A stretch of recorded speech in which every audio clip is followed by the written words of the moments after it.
ఒకసారి వీడియో చూడండి.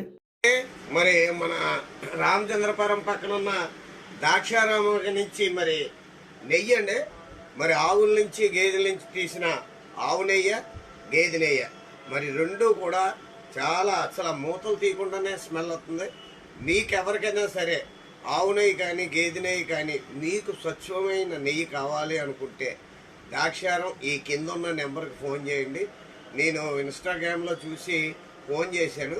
ఫోన్ చేయగానే చాలా రీజనబుల్ రేటుతో ఆవు నెయ్య, గేదె నెయ్య పంపించారు. మీకు కావలసిన వాళ్ళు ఈ కింద ఉన్న నెంబర్కి ఫోన్ చేసి తెప్పించుకోండి. All the best. మొన్న నైట్ నాకు ఒక ఫోన్ కాల్ వచ్చిందండి. జబర్దస్త్ నుంచి రైజింగ్ రాజునండి. మీ నెయ్యి వీడియో చూశాను. నాకు నెయ్యి పంపించండి అని చెప్పి డబ్బులు కొట్టారు. ఆయన కాదని నాకు డౌట్ ఉంది. బట్ అమౌంట్ కొట్టారు కాబట్టి నేను పార్సల్ వేసేసాను. ఇవాళ ఆయనంతటా ఆయనే వీడియో చేసి పెడితే నాకు చాలా హ్యాపీగా అనిపించింది. Really today I am feeling very happy.